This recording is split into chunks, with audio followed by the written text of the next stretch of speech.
โตสัมมาสัมพุทธัสสะขอนอบน้อมแด่พระผู้มีพระภาคเจ้าพระองค์นั้นผู้ไกลจากกิเลสตรัสรู้ชอบได้โดยพระองค์เองขอความสุขความสวัสดีในธรรมจงบังเกิดแด่ท่านสาธุชนผู้ฟังท่านนะครับยินดีต้อนรับเข้าสู่รายการจำนันจาในท่ามกลางสายฝนในฤดูกาลเข้าพรรษา 2565 เดือนนี้เป็นเดือนที่มีฝนตกชุกมากเลยครับเพราะว่าเป็นหน้าที่ของธรรมชาติที่ช่างจัดสรรเหลือเกินจะจัดไว้เป็นอย่างธรรมชาติถ้าเขาทำหน้าที่จะไปว่าเขาเพราะว่าเขาทำหน้าที่ได้สมบูรณ์แบบแล้วแต่ว่าเท่าที่สังเกตดูนะครับว่าธรรมชาติในปัจจุบันนี้ไม่เหมือนธรรมชาติในอดีตที่ผ่านมาอดีตที่ผ่านมานานแล้วนะครับแล้วก็เขาจะมีธรรมชาติที่เป็นไปตามธรรมชาติจริงๆแต่ในสมัยนี้เวลานี้วันหนึ่งมีตั้ง3 ฤดูคือมีทั้งร้อนก็ร้อนจัดมากนะครับแบบจะเป็นลมแดดร้อนจัดมากเวลาหนาวก็หนาวสะท้านเวลาฝนตกก็ตกก็เลยมีหลายฤดูในวันเดียวซึ่งสิ่งเหล่านี้ถ้าจะพูดถึงกฎเกณฑ์ของหลักธรรมะแล้วเนี่ยนะครับ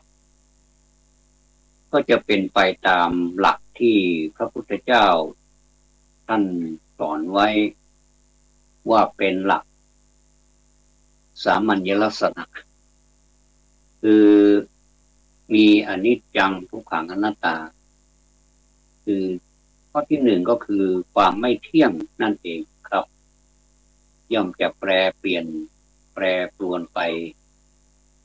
เกิดขึ้นแล้วก็ตั้งอยู่ก็คือแปรปรวนไปจากเด็กเป็นหนุ่มสาวจากหนุ่มสาวเป็นผู้สูงอายุมากขึ้นไป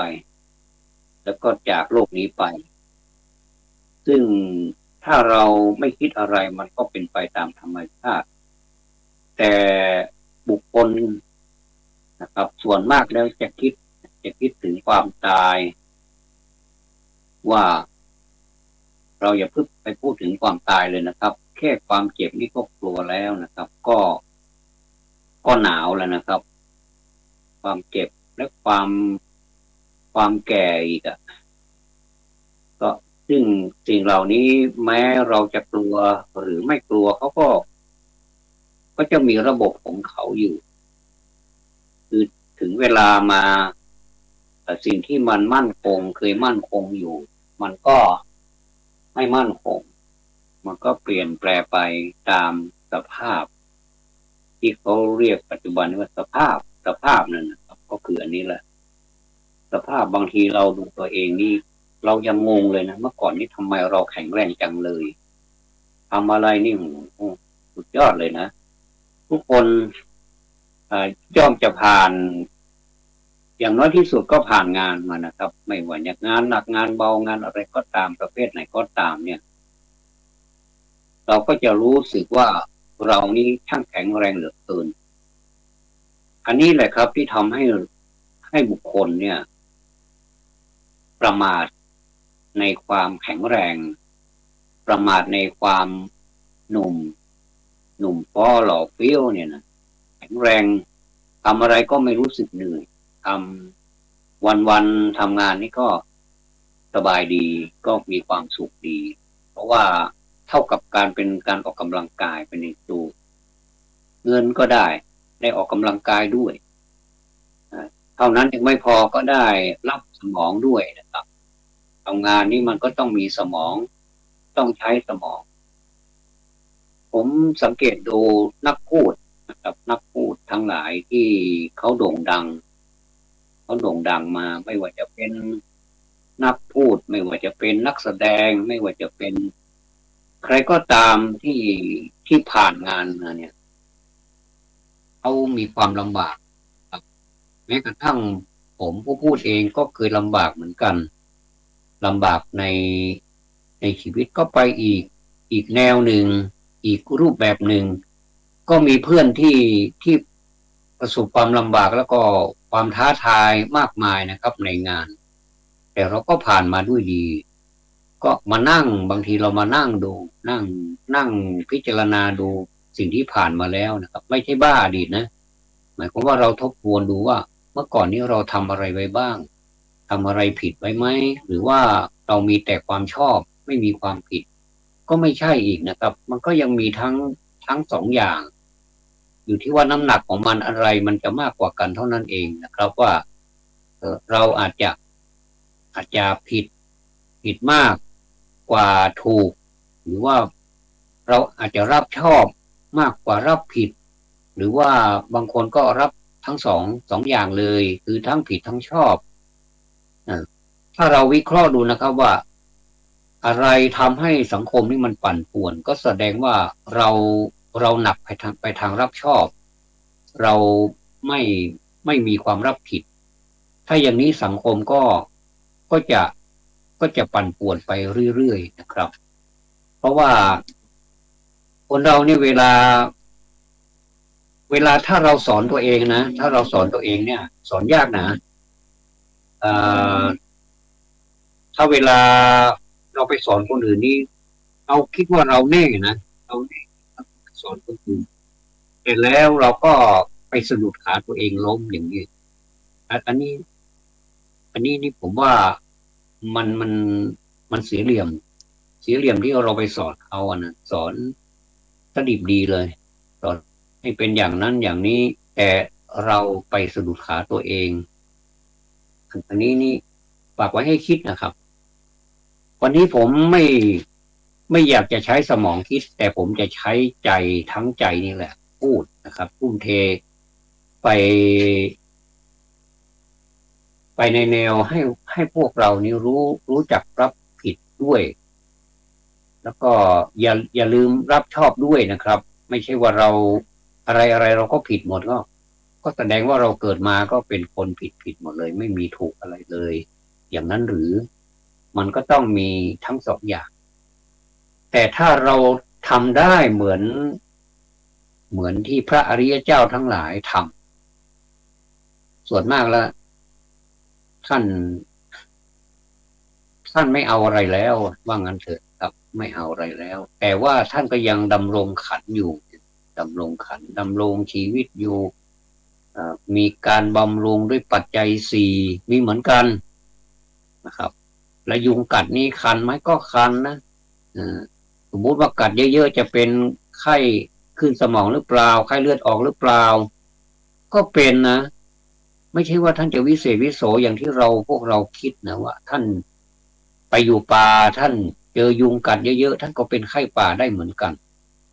อย่างที่เราเคยศึกษานะเผื่อเราไปดูพระธุดงค์เดินทาง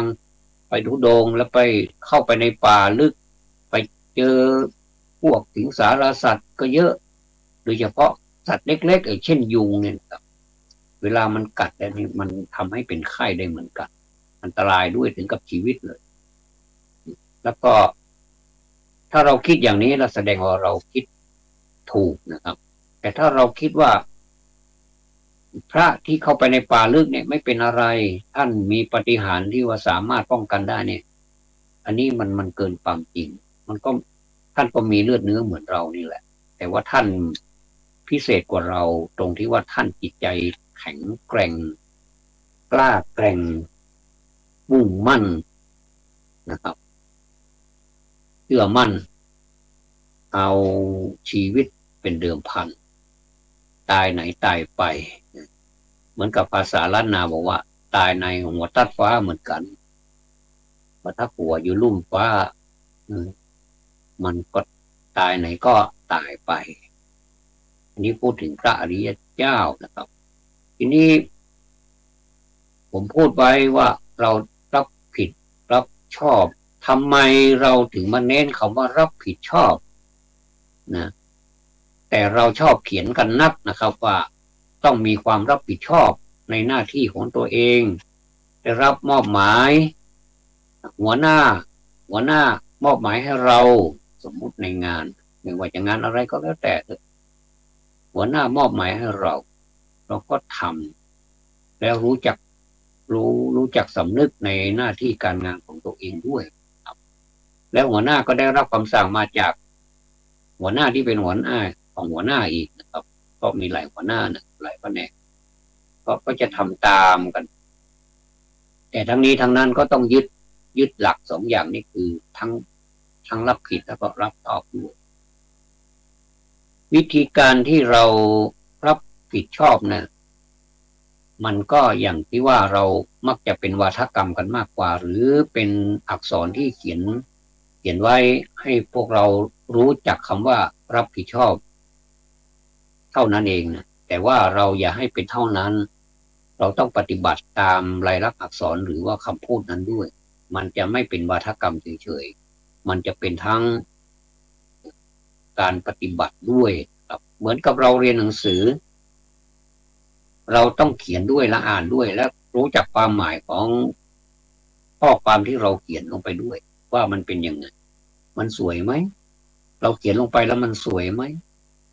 ใช้ได้หรือเปล่าเราอ่านแล้วงงไหมคนอื่นอ่านงงไหมบางทีนะเราเป็นคนเขียนเองแต่ดันออกเสียงไม่เป็นหรือว่าอ่านไม่ได้ว่ามันคืออะไรดันไปถามคนอื่นอีกบอกว่าเนี่ยฉันเขียนอะไรเด็กคนอื่นยังไปรู้อะไรขนาดเราเองยังไม่รู้เนี่ยมันก็ต้องเขียนได้อ่านออกสมัยนี้รู้สึกจะเขียนได้แต่อ่านไม่ค่อยออกนะครับมันแปลกดีไหมท่านผู้ฟังอ่านหนังสือไม่ค่อยอ่านหนังสือกันแล้วเดี๋ยวนี้น่าเป็นห่วงนะสังคมเราไม่ค่อยอ่านหนังสือกันแล้วแล้วก็ตามสถานที่ทั่วไปที่เราประสบพบเห็นกันทุกวันนะในรถในสถานที่สาธารณะในคุณชุมคนเยอะแยะเนี่ยนะหรือไม่ก็ในบ้านเนี่ยนะก็ไม่มีหนังสืออ่านแล้วมีเหมือนกันแต่คนไม่ยอมอ่านแต่ผมไม่ทิ้งหนังสือจริงๆนะหนังสือที่บ้านที่ผมมีเยอะเลยนะครับแต่ว่ามันก็อ่านไม่จบสักทีนะเพราะว่าหนังสือนี่มันเยอะก็ค่อยๆอ่านไปอ่านทีละเรื่องแล้วก็อ่านหนังสือที่เราจำเป็นที่จะต้องศึกษาด้วยเนี่ยเกี่ยวข้องกับชีวิตของเราเนี่ยนะสมมติว่าเราติดขัดตรงนี้แล้วก็ไปอ่านหนังสือนั้นหนังสือนี่ก็มีหลายประเภทด้วยกันนะครับหนังสือที่เกี่ยวกับเป็นคำสั่งสอนนะคำสั่งสอนทางศาสนาไม่ว่าจะเป็นศาสนาอะไรก็ตามนะครับก็จะรู้สึกอ่านไปด้วยนี่ไม่ใช่อ่านแล้วผ่านนะครับมันเป็นการอ่านที่จะต้องวิเคราะห์ด้วย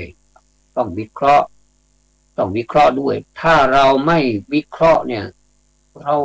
ก็จะอ่านเปล่าๆแล้วก็เราก็จะรู้สึกเบื่อแบบว่าไม่อยากจะไปอ่านอีกแล้วอันนี้แสดงว่าเราไม่ใช้ความคิดเราใช้สายตาอ่านอย่างเดียวแต่สมองเรามันคิดอ่านมันผ่านเคยได้ยินใช่ไหมครับว่า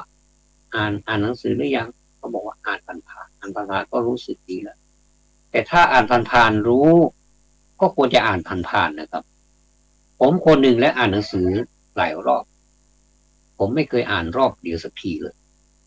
คือเป็นคนที่อ่านแล้วจะต้องบทความนั้นผมจะต้องตีให้แตก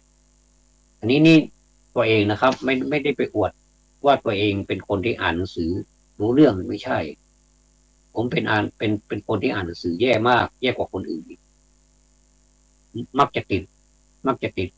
อ่านครั้งที่สองไม่ทราบว่าผู้อื่นจะเป็นด้วยหรือเปล่าผมไม่ทราบผมก็งงกับตัวเองว่าทำไมอ่านแล้วทำไมมันไม่เข้าใจนะก็อ่านไปอ่าน2 รอบอ่าน2 รอบมันนานครั้งนะครับที่ผมอ่านแล้วรอบเดียวนี้รู้เรื่องก็รู้พอจะอธิบายได้พออ่านปุ๊บก็จะอธิบายเหมือนกับที่เราอ่านมานั่นครับก็เป็นคนที่อ่านหนังสือไม่ค่อยเก่งส่วนตัวนะไม่ค่อยเก่งแต่ผมพยายามที่จะอ่าน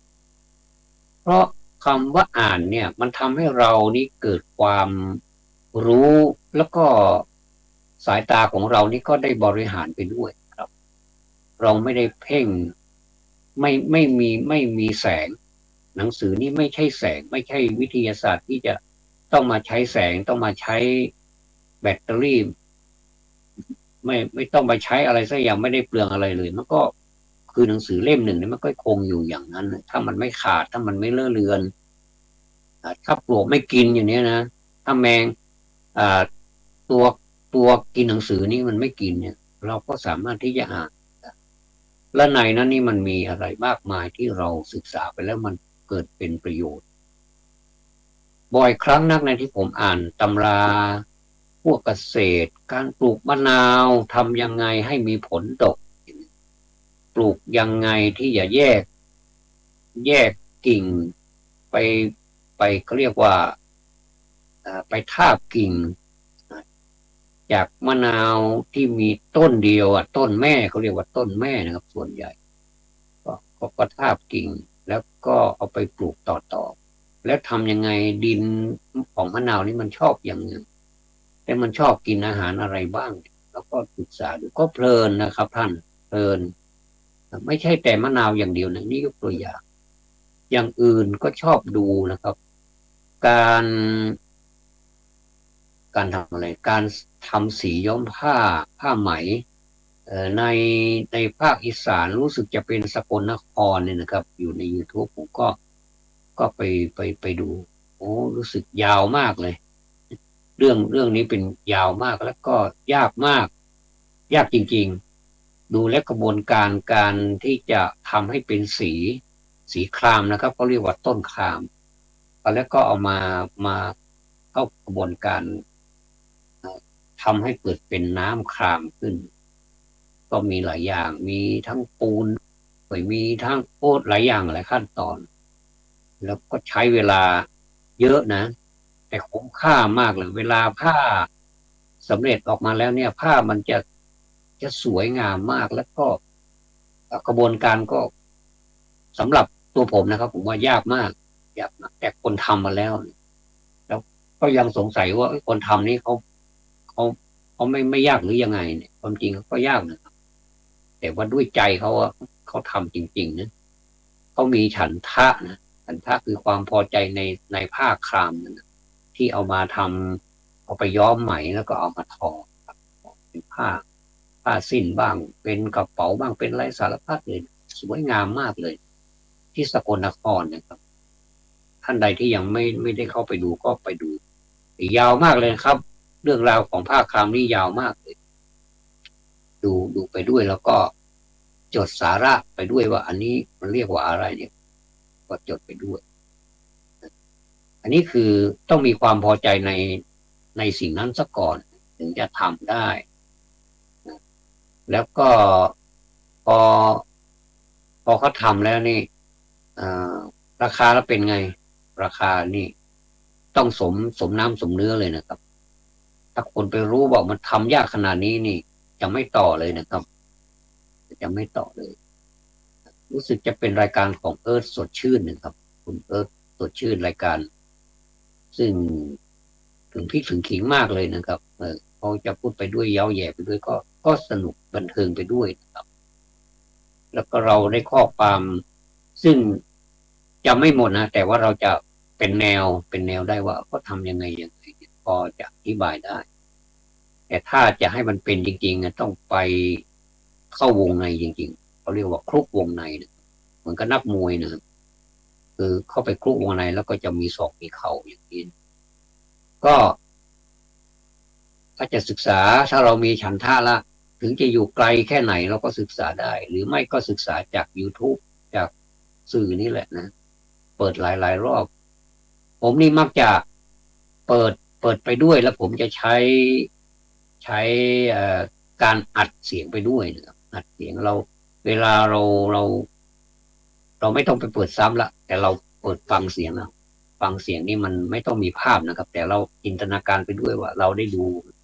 สิ่งนั้นสิ่งนี้เราก็ก็หลับตาฟังได้แล้วเราก็พอหลับตานี่มันนึกภาพได้นะครับมันเป็นมโนภาพมันอยู่ในในความมืดแต่ว่าเรานึกภาพมันได้เป็นมโนภาพก็เหมือนเราคิดเลขในใจนะครับเราก็จะรู้ราคาราคารู้สึกเป็นราคาที่ว่าสมน้ำสมเนื้อนี่หมายถึงว่าการทำมันก็ยากมันก็สมควรที่จะราคามันต้องค่อนข้างจะสูงถ้าตั้งราคาไว้ต่ำมันก็จะไม่ได้อะไรเลยมันก็ทำมันแล้วไม่ได้อะไรเลยพอค้าขายนะครับค้าขายก็จะต้องเป็นการค้าขายจะพูดไปแล้วก็เหมือนกับเป็นสินค้าที่สแตนดาร์ดคือมีมาตรฐานสูงมากๆอันนี้แหละผมว่าทางรัฐบาลนะครับทางผู้ปกครองทั้งหลายนี่ควรจะให้ความนะครับควรจะให้ความสนใจหรือว่าสนับสนุนต่างๆเนี่ยถ้าไม่ส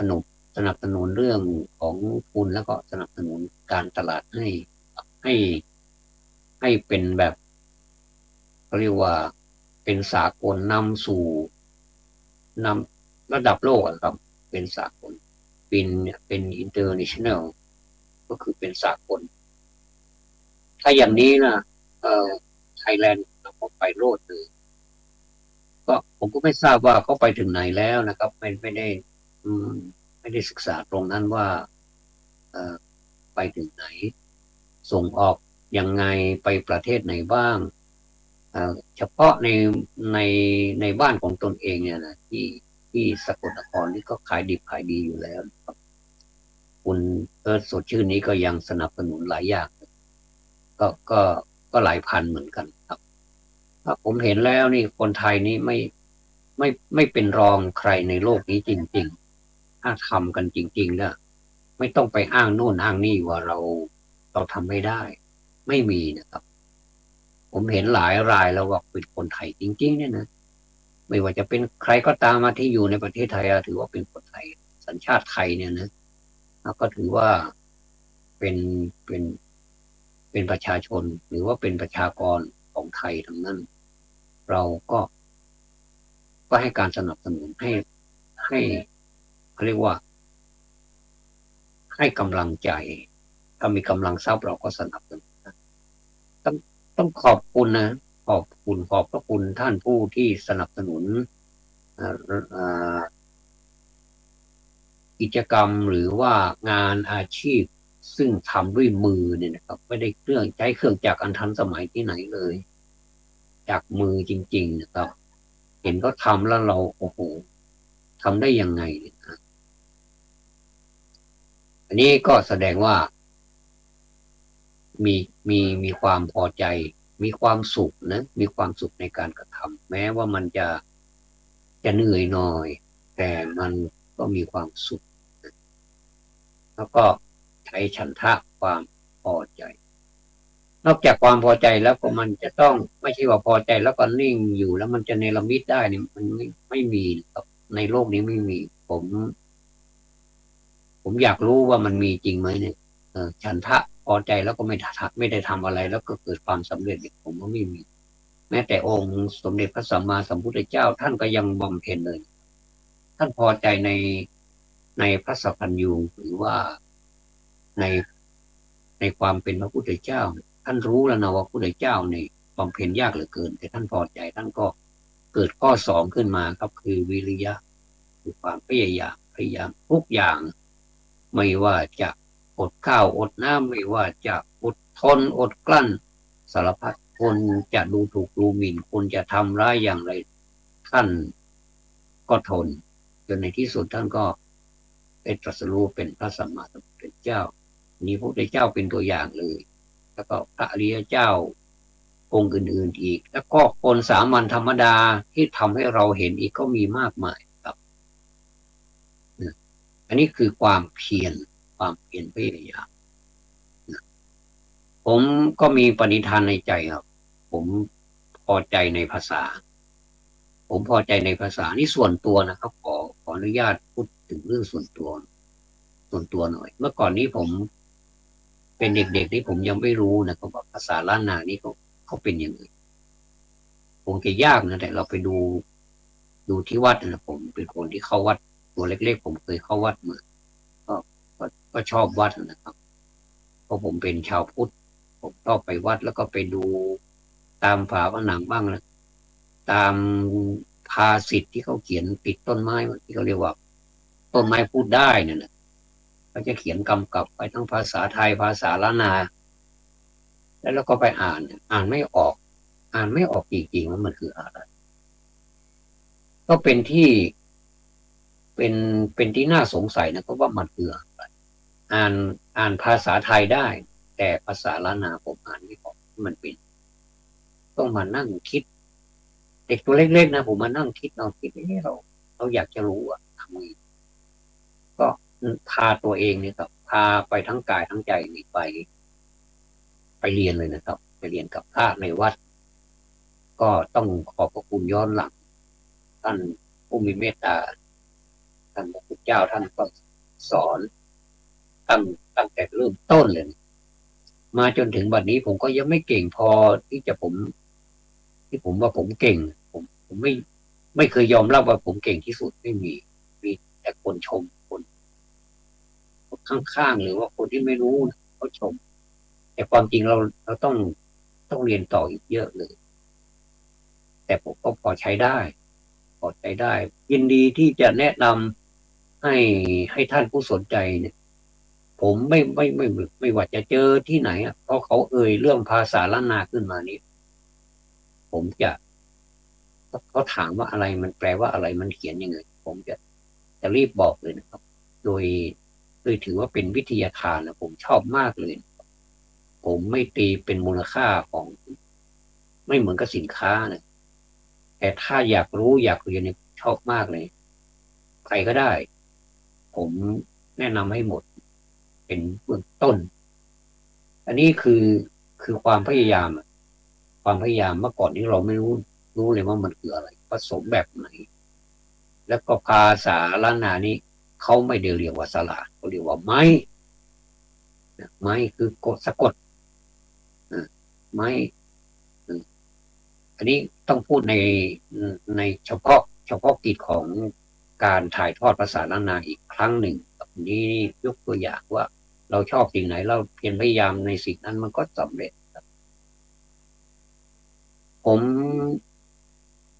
ผมไปสังเกตที่โรงเรียนขับรถหลายแห่งครับอยู่ข้างนอกแล้วก็เขาก็พยายามเขาไม่เป็นเลยนะขับไม่เป็นเลยนะแต่เขาชอบขับรถมากๆเลยว่าจะขับรถอยากจะขับรถเก่งเขาไปโรงเรียนเราอยู่ข้างนอกครูก็สอนเขาก็ขับแบบงูปลาเนี่ยไม่รู้เรื่องอะไรเลยแต่เข้าเกียร์ยังไม่เป็นเลยต้องสอบอย่างนี้เดินหน้าอย่างนี้เปิดไฟเลี้ยวอย่างนี้เปิดไฟหน้าอย่างนี้เนี่ยไปสูงไปต่ำเขาจะสอนหมดเลยใหม่ๆก็จะถอดใจแล้วทำไมมันยากอย่างนี้นะเราเป็นผู้โดยสารดีกว่าเราไม่ขับรถแล้วนี่บางคนก็ถอดใจนะหลายคนก็ถอดใจนะแต่ด้วยความรักนะครับด้วยความสนใจด้วยความรักในการขับรถเขาก็ใช้ความเพียรพยายามปลอบใจตัวเองมันต้องได้สิทำไมคนอื่นเขาได้ล่ะอย่างไม่ต้องไปสงสารตัวเองนะว่าสงสารตัวเองจังเลยเนี่ยไม่สำเร็จหรอกคนเราถ้าสงสารตัวเองนี่ไม่สำเร็จต้องแข็งแรงนะว่าไม่สงสารแต่มันก็เป็นบางกรณีนะว่า เมื่อสงสารตัวเองเมื่อเอ็นดูเมื่อรักตัวเองแล้วก็ต้องรักษาตัวเองให้ดีเพราะว่าตนเนี่ยเป็นที่พึ่งของตนเมื่อตนรู้ว่าตนเองเป็นที่พึ่งแล้วก็ต้องรักษาตัวเองให้ดีก็คือรักษากายรักษาวาจารักษาเนื้อรักษาตัวรักษาใจของเราให้ดีๆเมื่อมีวิริยะข้อสองก็มีจิตตะเอาใจใส่แล้วเอาใจใส่ทุ่มเทเต็มที่เลยแต่ขับรถให้ได้อย่างเงี้ยมันก็ได้สักวันหนึ่งเดี๋ยวมันก็เป็นถ้ามันจบคอร์สแล้วยังไม่เป็นเนี่ยจะต่อคอร์สสองอีกก็ได้ไม่เป็นไรกูก็ไม่ได้ว่าอะไรนะแต่ยิ่งจะช่ำชองจะชำนาญแต่ผมเห็นคอร์สเดียวมันก็ผ่านกันนี่แสดงว่าเกิดความพอใจและเกิดความวิริยะอุตสาหะในการขับรถไม่ว่ากูจะสั่งสอนยังไงก็ยอมต้องต้องต้องรับต้องรับในความปรารถนาดีของ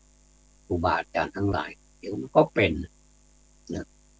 ก็เอาใจใส่เป็นพิเศษในสิ่งนั้นนะครับนี้เรียกว่าเป็นอิทธิบาทได้3 ข้อแล้วอันข้อที่สี่นี่เป็นบททบทวนว่าเรานี่เวลาครูนัดวันนี้8 โมงครึ่งนะมาที่สนามนะเดี๋ยวครูจะสอนออกสนามให้แล้วก็จะออกถนนใหญ่ออกถนนหลวงอะไรเนี่ยตอนนัด8 โมงครึ่งดันไป10 โมงอย่างนี้มันไม่ใช่เหรอแสดงว่าเรานี่ผิดนัดเรามาทบทวนเราเราผิดนัดจริงหรือเปล่าก็ผิดจริงเราเรียกว่ารับผิดด้วยนะแล้วก็ไปสัก8 โมงเป็นไงตอนนัด8 โมงครึ่ง8 โมงก็ไปมันก็สามารถที่จะแก้ไขได้ปรับปรุงไม่ใช่แก้ตัวนะครับถ้าแก้ตัวเป็นอีกลักษณะหนึ่งซึ่งผมเคยพูดไว้ในรายการว่าถ้าฉลาดแบบศรีถนนชัยส่วนตัวผมนะผมไม่เอาผมคนหนึ่งแล้วผมไม่เอาถ้าใครจะศรีถนนชัยก็เชิญไปเถอะไม่ว่าแต่ว่าส่วนตัวผมเองนี่แบบศรีถนนชัยก็ส่วนดีเขาก็มีนะทำให้เราเกิดการเรียกว่าเฉพาะหน้าได้ดีนะแต่ถ้าจะให้ปฏิบัติตามนั้นหมดเนี่ยผมขอถอนตัวดีกว่าผมจะเอาตามพระพุทธเจ้านี่แหละคือซื่อๆเลยนะคือซื่อๆเลยนะแต่ว่าก็ต้องใช้ความฉลาดในธรรมนะครับไม่ใช่ฉลาดแกมโกงไม่เอานะก็คือฉลาดในธรรมจริงๆฉลาดในความถูกต้องนะไม่ได้ฉลาดในความโง่บางคนความโง่นี่ฉลาดเหลือเกินแต่ความฉลาดนี่ไม่เคยฉลาดเลยที่ก็มีบางทีผมก็เผลอไผลเหมือนกันนะก็เผลอตัวเองบ่อยเหมือนกันว่าทำไมเราไอ้ความโง่ของเรานี่ทำไมฉลาดจังเลยก็พอมาเดินทางมาถึงข้อที่สี่คือเรียกว่าวิมังสาคือพิจารณาทบทวนพูดภาษาง่ายๆชาวบ้านทบทวนในสิ่งที่เราทำไปว่าเราทำดีแค่ไหนทำถูกแค่ไหนทำถูกขั้นตอนหรือเปล่าทำไมเราไม่เป็นรถสักทีทำไมเราเขียนหนังสือไม่เป็นสักทีทำไมเราอ่านไม่ออกสักทีมันผิดไหมเนี่ยมันคงจะผิดขั้นตอนอะไรสักอย่างหรือเปล่าเราก็ไปทบทวนดูบางทีเราขยันในสิ่งที่ไม่ควรขยันมันก็ขยันไปเปล่าๆนะครับเหมือนกับเราทำสิ่งที่ไม่มีประโยชน์เนี่ยแต่ทำดีเหลือเกินนะโอ้ทำทุกวันเลยนะทำทุกวันเลยแต่ผลที่มันได้มาเนี่ยมันไม่ใช่ความดีอ่ะมันเป็นความไม่ดีอ่ะแล้วเราก็มาตีอกชกลมมาว่าโอ้วาสนาน้อยเหลือเกินอย่างเนี้ยมันรู้สึกว่าเราไม่ให้ความเป็นธรรมกับตัวเองอะนะแล้วก็เรามาโทษอะไรอ่ะบางทีก็ไปโทษตัวเองด้วยแล้วโทษสิ่งแวดล้อมด้วยบอกว่ามันไม่ดีมองไม่ดีไปหมดเลยทั้งที่ตัวเองไม่ดีหมดแล้วก็บอกว่าคนอื่นไม่ดีอย่างนี้มันก็ไม่ยุติธรรมนะอันนี้เรียกว่าอย่าไปสงสารตัวเองอันนี้มันต้องไปตีความเองว่าทำไมตัวเองเป็นที่รักทำไมไม่สงสารการสงสารตัวเองนี่บางทีเราบอกว่าเฮ้ยนี้เราทำไม่ได้เนี่ยสงสารตัวเองอย่าไปทำเลยเหนื่อยเปล่าๆอย่างเงี้ยเนี่ยเขาเรียกว่าความหมายของเขาว่าสงสารตัวเองเราไม่ทำไม่ดำเนินรายการนะทำไมมันต้องหาคำพูดมาเราไม่ทำแล้วเราไม่มีอะไรพูดละสงสารตัวเองว่ะอย่างเงี้ยนะขออภัยนะครับเนี่ย ค่คิดก็ผิดแล้วนะอย่างเนี้ยสงสารตัวเองทำอะไรก็ไม่สำเร็จสักทีนะครับเพราะสงสารตัวเองอย่างเราป่วยเราไม่สบายเนี่ยนะเราไม่สบายก็หมอก็ให้ยามาให้ยายานี่กินครั้งละ4 เม็ดเม็ดเบลอเลยเพราะสงสารตัวเองกินยาก็ไม่ถนัดกินยาก็ไม่ถนัดบางทีก็เอาไปทิ้งบ้างอะไรบ้างเนี่ยนะแล้วเอาไปทิ้งเอาไปฝังบ้างทิ้งคือหมอถามว่ากินหรือยังกินแล้วแต่ขอโทษนะครับคุณหมอท่านรู้นะว่าเรากินไม่กินเพราะสังเกตดูอาการน่ะเขารู้เลยว่าคุณไม่ได้กินยามาเป็นเดือนแล้วเนี่ยนะระวังนะอย่างเนี้ยระวังจะกำเริบอะไรอย่างนี้เป็นต้นนะครับอันนี้สงสารตัวเองนะสงสารนี่ไม่ควรจะสงสารเนี่ยอย่าไปสงสารต้องตัดใจจริงๆคนเรานี่อยากไปอาบน้ำโอ้โหน้ำมันเย็นเหลือเกินสงสารตัวเองก็เลยไม่อาบน้ำก็เข้านอนทั้งที่ไม่อาบน้ำเนี่ยสงสารตัวเองผลเสียนะครับผลเสียอย่างเราพูดถึงความถูกต้องของประเทศเราเนี่ยนะสมมติว่ามีการกดขี่เราเนี่ยเราก็พากันไปบอกว่าอย่ากดขี่นะเราเป็นคนเหมือนกันนะเป็นคนอย่างกับท่านนี้แหละนะแต่เราก็รวมตัวกันเนี่ยก็ไปเรียกร้องก็คือไปตามคันลองของความถูกต้องเนี่ยนะไม่ได้ไปลุกรานอะไรไปบอกให้ท่านรู้ว่าอย่างนี้มันเป็นกฎขี่นะสมมุตินะอย่างนี้มันเป็นกฎขี่นะท่านขอขอท่านอย่าทำได้ไหมขอคุณอย่าทำได้ไหมอย่างนี้นะเนี่ยแต่ถ้าเราอย่าไปว่าเขาเลยนะสงสารแล้วก็สงสารตัวเองด้วยที่ต้องพาตัวเองไปลำบากอย่างนี้มันก็ไม่สำเร็จนะครับไม่สำเร็จ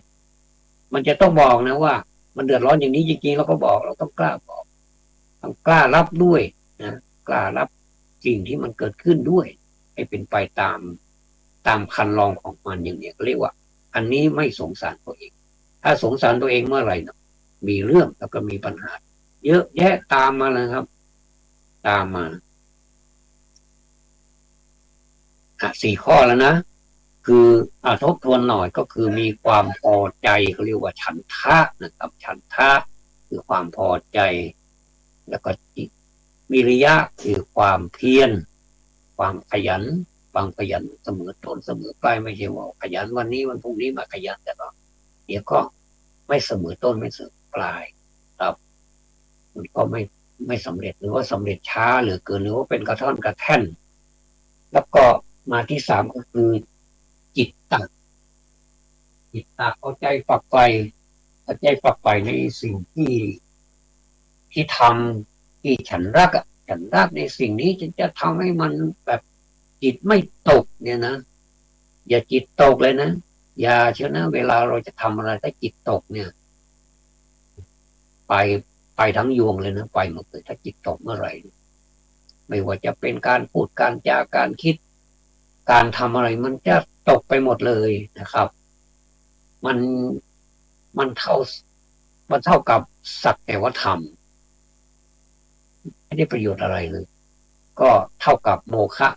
เป็นโมฆะคือทำไปเปล่าๆคิดไปเปล่าๆพูดไปเปล่าๆไม่ได้ประโยชน์อะไรเลยครับ4 ข้อนะครับทีนี้ผมจะมาเจาะตรงที่จิตไม่ตกอีกจิตไม่ตกมันคืออย่างจิตไม่ตกก็คือจิตเป็นสมาธิจิตตั้งมั่นจิตแน่วแน่ตั้งเป้าไว้ตรงนั้นจะต้องไปตรงนั้นให้ได้ไม่ว่าอะไรจะเกิดขึ้นในกลางทางที่เราเดินทางไปเนี่ยไม่มีตกถึงแม้ว่าสิ่งนั้นมันจะมีเพียงเล็กน้อยนะครับอันนี้ผมดูรายการหนึ่งมาพูดแล้วน่าฟังมากเป็นผู้หญิงนะผมไม่เฉลยนะเป็นใครนะเป็นผู้หญิงเป็นพิธีกรท่านหญิงท่านพูดได้ฉาดฉานแล้วก็เสียงดังกังวานนะเต็มเสียงเลยท่านพูดเต็มเสียงเลยผมชอบแบบนี้ส่วนตัวนะผมชอบอย่างนี้จิตไม่ตกจิตไม่ตกก็คือไม่เรี่ยราดไปเรื่อยเก็บจิตได้ตลอดเวลา ไม่ว่าจะเดินทางไปไหนจะต้องถ้าจิตมันหล่นเราก็ต้องเก็บมันคือหล่นนี่หมายความว่าถ้าจิตเราพลั้งไปเราไม่ได้คิดคือประมาทนั่นแหละเราก็เก็บมันคืนมาให้เป็นจิตบริบูรณ์ของเราเนี่ยจิตเรามี100เนี่ยเกิดมันตกไปสัก20เนี่ยมันเหลือ80เราก็เก็บ20มาท่านบอกว่าความพยายามเนี่ยรายละเอียดต่างๆเนี่ยบางทีเรามองข้ามนะก็เราก็ทำสำเร็จไปขั้นหนึ่งแล้วเนี่ยแต่ว่าเราไม่รู้ตัวเราคิดว่ามันเป็นเล็กน้อยแล้วมั้งเลยไม่ได้สนใจอะไรสักอย่างเลยว่าไปสนใจแล้วนิดหน่อยเองจะเอาทีเดียวเยอะๆอย่างเงี้ยไม่ได้นะครับเหมือนกับเราค้าขายเนี่ยกำไรก็แค่บาท2 บาทอันนี้บางทีไม่ถึงนะครับของชิ้นหนึ่งกำไรเป็นสตางค์ก็มีนะครับเพราะว่าจะไปขายแพงมันก็ไม่สมกับสินค้าตัวนี้ควรจะขาย5 บาทแต่คุณไปขาย10 บาทเนี่ยมันก็ไม่ได้ขายมันแพงเกินไปต้องไปซื้อร้านอย่างนี้กำไรมัน1 บาทสมมติขาย5 บาทได้50 ตังค์เนี่ย50 สตางค์เนี่ยคือครึ่งของ1 บาท50 สตางค์นี้ก็เป็นกำไรนะเก็บไปเถอะเก็บไปมองข้ามว่าสตางค์50 บาท50 สตางค์เนี่ยมันจะไม่เยอะคุณก็พอกคูณไป50นะ100 ครั้งก็ได้50 บาทแล้วก็200 ครั้งก็ได้100ใช่ไหมครับถ้าอย่างนี้เนี่ยถ้าสมมุติว่า1 บาทคิดง่าย1 บาทของที่นี่1 บาทก็ถือว่า1 บาทนั้นเป็นกำไรสมมุติว่าทุนมันมา4 บาทขายไปได้5 บาทเก็บไว้1 บาท1 บาทนี่นะเราจะคิดว่ามันน้อยๆนะเก็บไปเลยเนี่ยส่วนเนี้ยได้4 บาทนะเราจะไปลงทุนอีกต่อไปในวันต่อไปรู้สึกค้าขายสิ่งนี้มันเข้าท่านะก็เก็บ4 บาทไว้อย่าเอาไปอย่างอื่นจิตจะตกจะคิดว่ามันได้น้อยเอาไปออมเก็บวันละสมมติว่าวันนี้ได้ขายได้100 ชิ้นได้100 บาทนะได้100 บาทแต่ทุนของมันนี้เราไปหมุนต่อเอาไปซื้อเอามาขายอีกตัวสินค้านั้นอาจจะแบบว่ามีหลายอย่างที่ให้ลูกค้าเลือกอย่างนี้นะอาจจะมีสีสันมีอะไรใหม่ๆไปซื้อเป็นเอามาขายอีกตัวสินค้านั้นอาจจะเป็นที่ต้องตาต้องใจนะสุดตานักนี่อยากจะควักตังค์เหลือเกินควักตังค์มาซื้อเนี่ยอันนี้ยกตัวอย่างเนี่ยตังค์50 สตางค์หรือตังค์1 บาทเนี่ยถือว่าไม่ใช่เรื่องเล็กน้อยถ้าเราละเอียดในสิ่งนี้นะจิตไม่ตกเราจะเก็บได้หมดเลยกำไรทั้งนั้นเลยเงินทั้งนั้นเลยนะครับเงิน50 สตางค์กับเงิน1 บาทเงินทั้งนั้นอันนี้เราคิดแค่50 สตางค์กับ1 บาทแล้วถ้าลงทุนเป็นล้านแล้วมันจะเป็นยังไงลงทุนเป็นแสนแล้วมันจะเป็นยังไงเป็นหมื่นมันจะเป็นก็เป็นไปตามลำดับลงทุน100ก็ได้10ลงทุน1,000ก็ได้100ลงทุน10,000ก็ได้1,000อย่างเงี้ยนะไต่ขึ้นไปเนี่ยไม่น่าคนที่เขาร่ำรวยนะจิตเขาไม่ตกเขาตั้งมั่นเขาตั้งเป้าไว้เราจะพูดถึงคนไทยเรานี่ก็คนจีนก็เหมือนกันคนจีนเนี่ยส่วนมากแล้วจิตไม่ตกตั้งเป้าไว้แล้วจิตไม่ตกจิตจะตั้งมันเอาอะไรเอาให้ได้เราเรียกร้องอะไรต้องเอาให้ได้อย่าไปคิดว่าแค่นี้เป็นชัยชนะที่นิดเดียวมองข้ามมันอาจจะเพิ่มขึ้นวันเวลาเป็นเครื่องพิสูจน์ครับหนทางพิสูจน์มาการเวลาพิสูจน์คนจิตไม่ตก ถ้าเป็นในศาสนาของเราเนี่ยทำยังทำยังไงทำให้จิตมันนิ่งทำให้จิตไม่ตกก็ใช้หลักข้อหนึ่งก็คือสมาธินะครับสมาธินี้จิตไม่ตกแต่สมาธินี้ระวังหน่อยเพราะว่าการนั่งสมาธิบ่อยๆบางทีจะกลายเป็นโกสัจฉะโกสัจฉะแปลว่าความเกียจคร้าน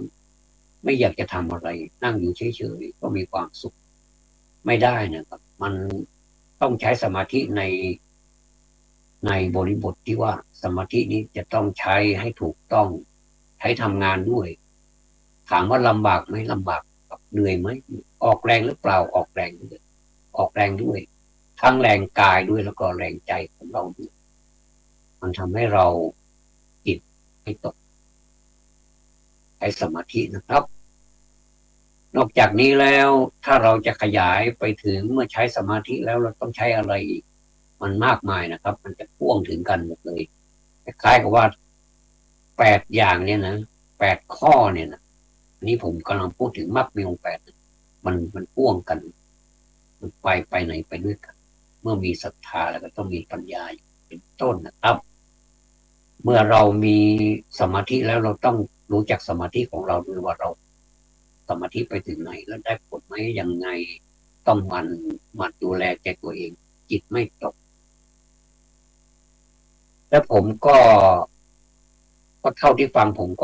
ก็จำมาได้นะครับข้อต่อไปก็คืออะไรที่เราควบคุมได้ดูแลตัวเองให้ดีนะสมมุติว่าของมีในมือเราอะไรที่มันอยู่ในมือเราเป็นของเรานะถึงแม้ว่ามันจะน้อยนิดนะแต่เราควบคุมมันได้ให้อยู่ในความดูแลของเราได้ทำเถอะดูแลมีครอบครัวถึงแม้ว่าครอบครัวจะเล็กๆแล้วเป็นครอบครัวที่เราไม่ค่อยมีสตางค์นะเราไม่ค่อยมีสตางค์แต่เราก็อยู่อย่างมีความสุขเราไม่มีฐานะอะไรเนี่ยนะแต่เราก็ขยันเราก็พูดดีทำดีต่อกันปรารถนาดีต่อกันเนี่ยเขาเรียกว่าเราควบคุมได้ดูแลให้ดีแม้แต่ตัวเราเองเราก็ดูแลตัวเราให้ดีขณะนี้ผมพยายามดูแลตัวของผมให้ดีมันก็มีหลุดไปบ้างนะครับผู้ชนนะแต่เราต้องย้อนไปที่ข้อหนึ่งอีกว่าอย่าไปสงสารตัวเองเห็นว่าตัวเองเป็นปุถุชนนั้นไม่สามารถแล้วก็ไปทำแล้วสงสารตัวเองลำบากอันนี้เรียกว่าสงสารตัวเองอันนี้ก็ใช้ไม่ได้จะต้องเข้มแข็งนะครับก็สรุปแล้วก็คือใช้ขันติความอดทนสุรจาความเสงี่ยมใช้ให้หมดธรรมะที่เราได้เล่าเรียนมานะแม้จะเป็นข้อสอบข้อเราก็เอาวันนี้ปฏิบัติธรรมะได้แค่นี้เราก็ภูมิใจแต่ถ้าเราจะทำได้มากกว่านี้มันยิ่งเป็นกำไรนะอะไรก็ตามถ้ามันมีทุนอยู่แล้วเนี่ยพอเราลงทุนปุ๊บมันได้กำไรปั๊บเนี่ยอันนั้นแหละคือชัยชนะของเราไป19เลยนะครับอย่าลืมนะครับเราก้าวได้900 9,900มันจะมีก้าวแรกเป็นนับหนึ่งถ้าเราไม่ก้าวแรกนะครับมันจะไม่ไปถึง109,900อะไรไม่มีจะเดินทางไกลนี้ต้องแข็งแรงแข้งขาต้องดีหัวเข่านี่จะต้องดีสุขภาพต้องดีนะครับแต่ว่าเราไปสังเกตดูคนที่ขนาดพิการนี่ยังไปด้วยความพยายามของตัวเองนี่แสดงว่าใจถึงมากและจิตไม่ตกไม่สงสารตัวเองด้วยนะครับแล้วสามารถควบคุมตัวเองได้ให้ไปถึงจุดหมายปลายทางนี่ดูแลตัวเองให้ดีบุคคลเช่นนี้นี่น่านับถือจริงๆครับวันนี้ผมไม่ได้ใช้สมองพูดแต่ผมใช้ใจพูดผมนำเสนอท่านด้วยใจขอทุกท่านนะครับถ้าฟังผมแล้วนะครับผมแค่เป็นผู้สื่อให้ท่านฟังท่านนำไปปฏิบัติดูสิครับว่ามันเป็นยังไงสำหรับท่านที่หมดกำลังใจผมขอใช้สื่อนี้คลื่นนี้104.50 เมกะเฮิรตซ์วัดปลายหิน ตำบลสุเทพอำเภอเมืองจังหวัดเชียงใหม่นะครับมหาวิทยาลัยเชียงใหม่เป็นสื่อให้ท่านอีกสื่อหนึ่งให้ท่านเลือกเอาอย่างใดอย่างหนึ่งหรือว่าทั้งหมดก็ได้ท่านไปศึกษาต่อผมก็จะศึกษาต่อหลังจากจบรายการนี้แล้วผมก็ต้องดูหนังสือผมต้องเขียนหนังสือวันนี้ผมก็พูดด้วยใจและทุกครั้งที่ผมพูดมาก็พูดด้วยใจครับขอบพระคุณท่านพระครูสมุวิศวัตรวรจิตโยที่เคารพอย่างสูงนะครับที่ให้โอกาสกับผมได้นำเสนอท่านผู้ฟังผมหวังว่าคงจะเป็นประโยชน์และก็ขอส่งความปรารถนาดีมาอย่างท่านผู้ฟังที่จิตใจกำลังท้อแท้เบื่อหน่ายไม่มีเรี่ยวแรงมีแต่แรงแต่ว่ากำลังใจลดลงกำลังใจไม่มีแรงครับก็เสริมกำลังใจเข้าไปด้วยนะครับอย่ามีแรงอย่างเดียวอย่ามีแรงกายอย่างเดียวต้องมีแรงใจด้วยนะครับผมขอนำเสนอทั้งแรงกายด้วยแรงใจด้วยให้ถือว่ารายการนี้เป็นโอสถขนาดหนึ่งนะครับโอสถก็คือยาที่ทั้งที่ป้องกันแล้วก็รักษาด้วยนะครับท่านใดที่มีสุขภาพแข็งแรงอยู่แล้วก็ขอให้แข็งแรงต่อไปสู้มันนะครับสู้เพื่อตัวเราเองเพื่อครอบครัวเราเองเพื่อเพื่อนร่วมชาติของเราเองเพื่อประเทศชาติและก็เพื่อโลกของเราครับในวันนี้ขอความสุขความสวัสดีในธรรมจงบังเกิดแด่ท่านผู้ฟังทุกท่าน